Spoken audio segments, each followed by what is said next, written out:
How are you guys? I hope everything's okay. I see the numbers shattered by yesterday's parties.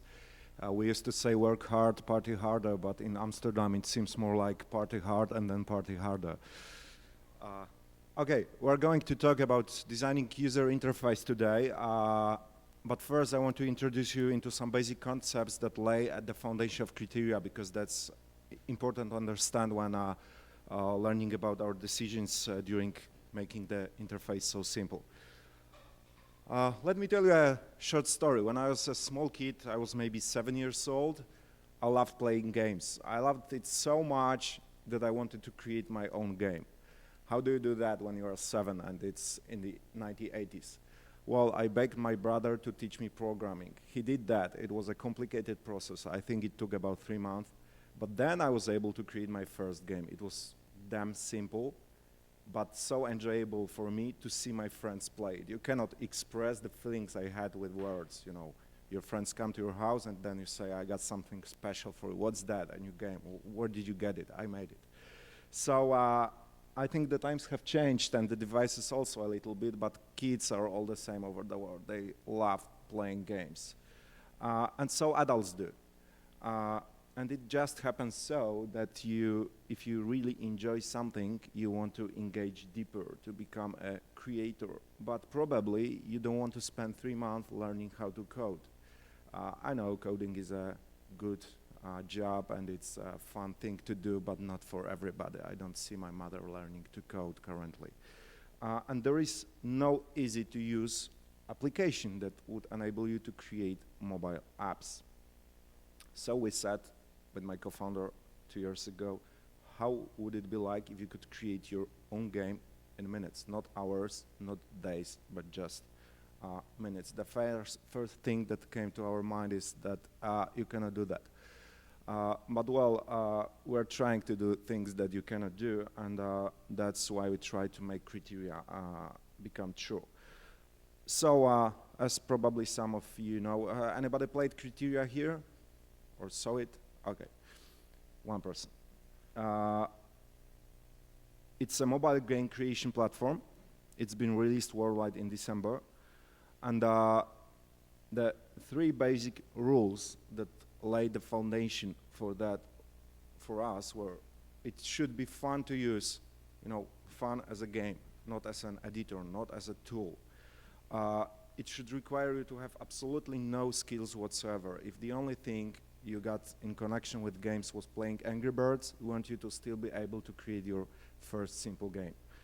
And third, we wanted the games to look awesome, not a homebrew product, but something that you could probably download from the App Store itself. So those were the fundamental things we wanted to achieve. Well, what do you do when you want to create a game? You can start with some tools that are available. I very often use GameMaker during my lectures with students and lab sessions. We use GameMaker to create games. That's a really great tool and probably one of the simplest available out there. I have not yet tried Game Salad, need to check it out one day. But even though it's very simple, look at that, it's still kind of a bit complicated. So then, you have this game called Littlebigplanet, or currently a series of games. I love Littlebigplanet. I must admit that. We all played Littlebigplanet in our company before making Createrria. It's a great, awesome game.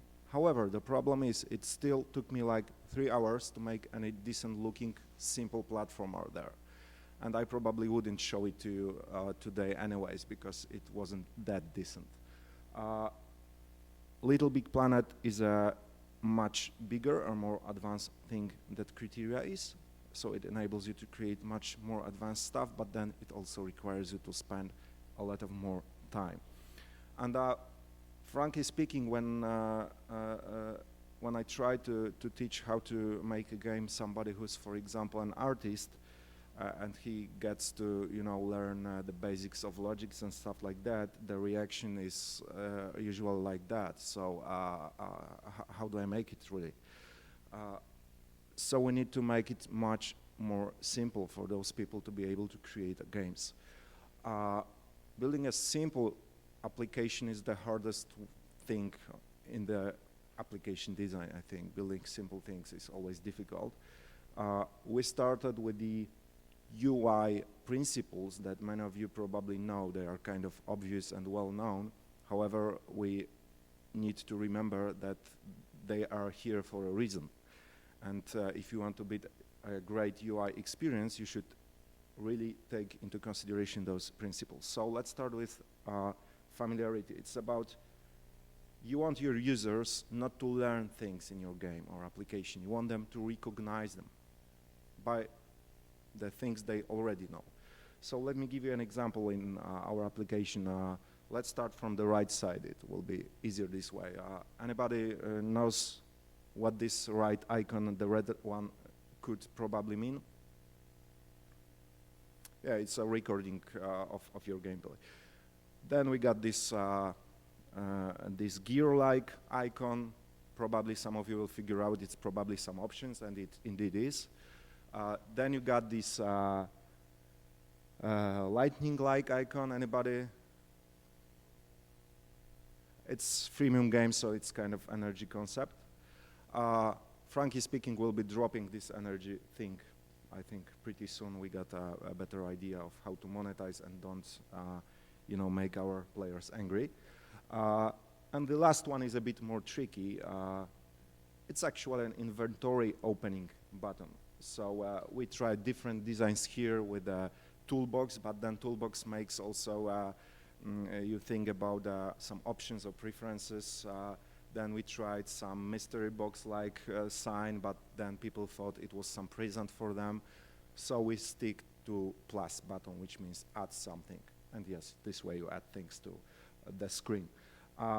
One thing that was tricky to us was at the beginnings of Createrria. This is a game when in the editor, normally the physics are turned off. You must press a button to turn them on. So during addition, the world is paused. Initially, we had two ways of running your game. First was run my game, and the second was just turn on the physics. We thought it was important for players to be able just to turn on the physics without running the game. The difference was if you just turn on the physics, you were able still to edit during the physics being turned on. That's something that Littlebigplanet also does, for example. So we had this play button for playing your game, but how do you show physics? Many options were considered, and we knew we were dealing with a casual audience. So in the end, we decided to make a connotation with a Newton thing, and bang, there you go with the Apple thing for turning on the physics. Even if it's not that obvious, people really quickly get it. Frankly speaking, now we have we have consolidated those two options, so probably we'll go back to the play button, which is kind of more obvious because now there are no two ways of running your game. There is only one. Then comes simplicity, to keep your user focused on what he's doing and not give him distractions. When you create a game, your game probably has a goal, like get to the finish line or kill all enemies. The first one is Mario, the second one is Angry Birds, for example. How do you set your goal? Well, we had this concept of an inventory page when you would add the goals for your game by drag-dropping things. Very super easy interface. However, we implemented it in one of the first versions. However, it turned out nobody gets it. It's a bit too complicated. People don't even look into that part of inventory. They don't find the goal setting thing. When they find it, there is too many things, although it's very simple. Usually we get just one line with 3 icons. That's still too much information for them. And then there was this problem. One of the type of goals is get to the finish line. The finish line actually is called a goal item. So a goal of the game is to get to the goal. Sorry, what did you mean? Goal is to get to the goal. It gets confusing. And why do I need to set any goal if I put this finish line on screen so I know my player wants to get that? Why do I need to tell my game to do that? as we heard about it, we thought, yeah, why should you tell your game how to finish, what's the goal of your game, because it probably knows it by itself. So the solution was to automate it totally. I mean, you just, for example, place your player, place the finish line, and the games know that your goal is to get to the finish line. If you place just a slingshot and some enemies, the game figures out you want to kill them. It was a tricky decision. We thought it wouldn't work, but it turns out it works even for the most complicated scenarios. I think it never failed us in the detection of what you want your game to be. So it turned out simplifying to the point of total automation was a solution here. And then there you have your game with your goal displayed. Next principle is availability. So we're simplifying, we're making things recognizable, but still you cannot automate everything, you cannot remove every option. Player still has to have access to some of things, and usually he wants all the things available. Well, let's have a look at this example. This is a terrain painting in our game. In the top right corner, you can see a smooth out terrain, then you have a blocky terrain, then different brush sizes, then different terrain types. So you need some tools to select that, but you know, there are already like 9 icons. For me, it's 9 too many on screen. We didn't want to put any additional icons, neither additional toolbars on screen, because we want to keep the screen as clean as possible. So the solution was, and you cannot automate this, sorry. You need your player to decide what type of terrain he wants to paint with. The solution was we put those options as a page in an inventory. What's tricky here is the inventory auto scrolls to this page when you select the painting feature. So whenever you were in the inventory, as soon as you start to paint, it shows you the painting options. But you don't have to open the inventory, so you don't have to see them. And it turned out it works wonders. I mean, those who needed the options, they got them. But they were not on screen, neither way were they hidden. You just need to push plus, and there you go. So this way you can try to add features that are required. No right-clicking, no press for 2 seconds, no stuff like that. Keep it simple. And the last principle I want to discuss is discoverability, so that your users can find features by themselves without any kind of tutorials or stuff.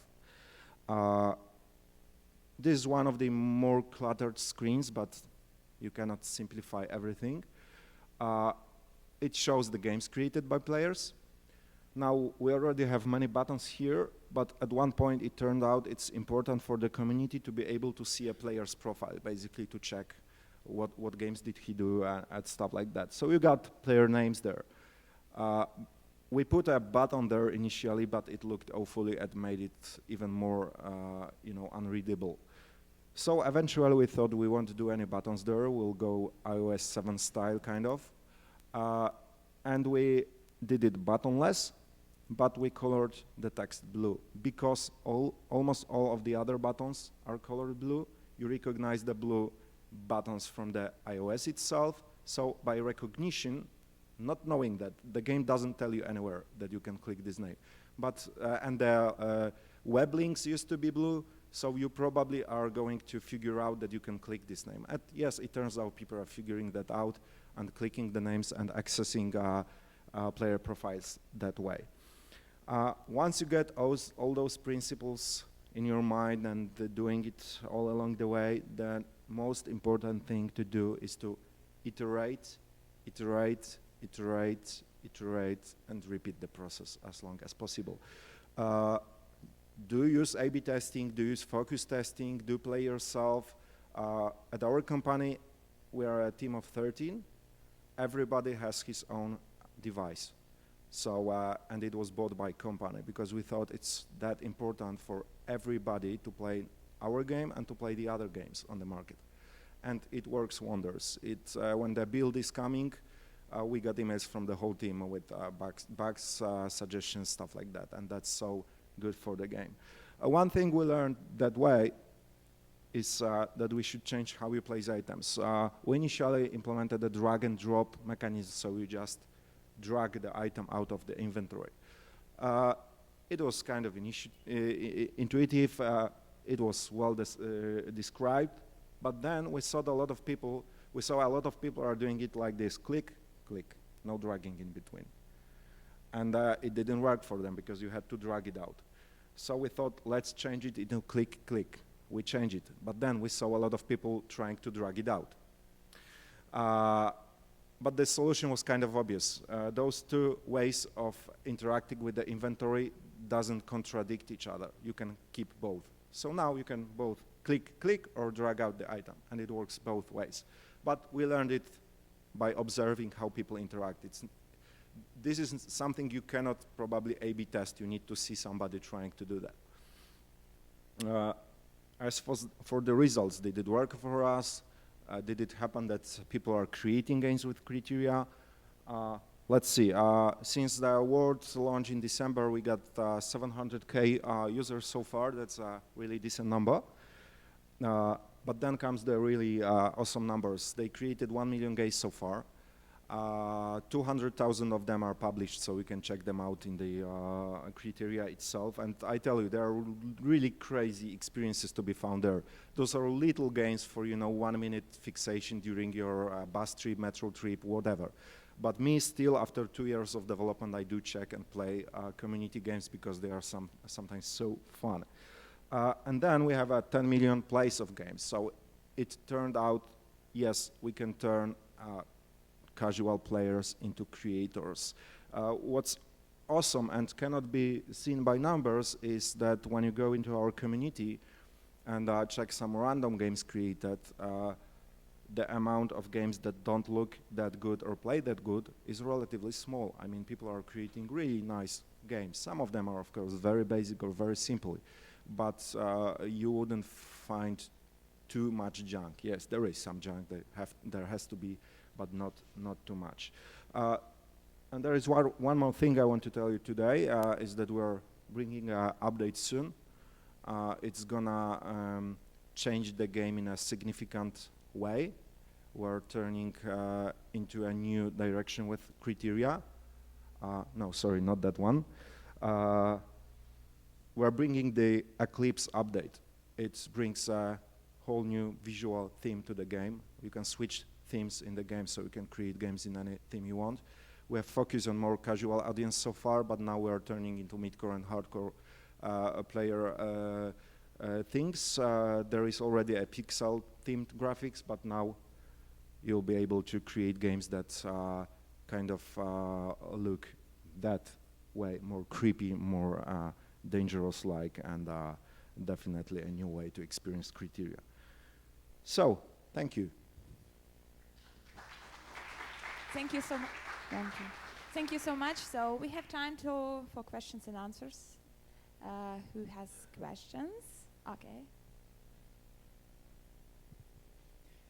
Sorry. I have a question about the business model. Why did you choose to go for freemium? And yeah. Okay. So it was a very difficult decision for us. It was not that obvious because with the creative tools, freemium is not always the best way to go, and I still cannot tell you it is the best way to go. However, we did a so-called soft launch in selected countries, and along the way we tested both ways. For a period of time the application was free, and for a period of time it was paid. And simply the numbers showed that we should go freemium. That's first. And second, because we're trying to build a community here, really going premium, at least not at the beginning, is not a good choice because you want those numbers to grow. We wouldn't have 700K downloads with a premium. Or maybe have the player free and the editor charge for the editor and let the players play for free.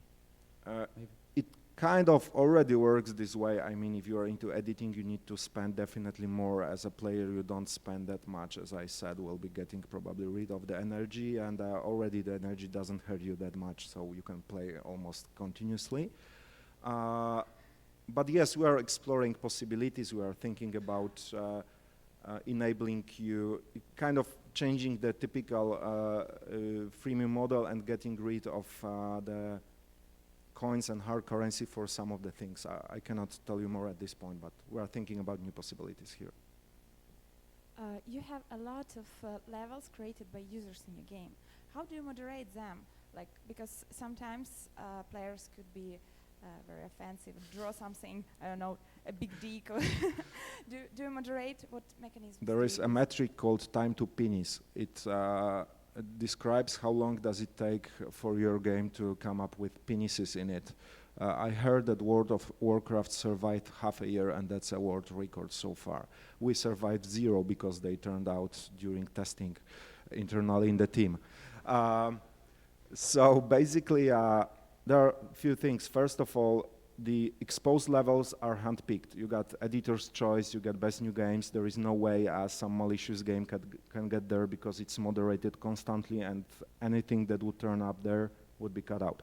Then there is the newest section, and yes, sometimes you can run into things, but then first you can block and report it. Second, our moderators are looking through some of the levels. We are looking, for example, at the number of plays, and first looking at the games that have some number of plays to check if they're okay. And then we got automated filters for words, but that's tricky. It turned out we are filtering out a bit too much, so we're, okay, I need to use this word. We filtered a word, balls. You probably know why, but then people couldn't publish games with balls in them because they couldn't describe that they got balls inside, so we had to not moderate balls anymore. So there are some tricky things along the way, but no auto-learning neural networks for detecting of bad things yet. And do you have any kind of awards for users who made the best levels? Yes. First of all, the more plays you get, the more reward in hard currency you get. So that's definitely a good initiative for you to create great games. But we're also handling contests. The last contest was a Christmas contest. I think it was several hundred entries for the contest, and the winners got editor's pick and also hard currency rewards in some significant amounts. More questions? Anyone? No? Okay. Thank you so much for the great presentation.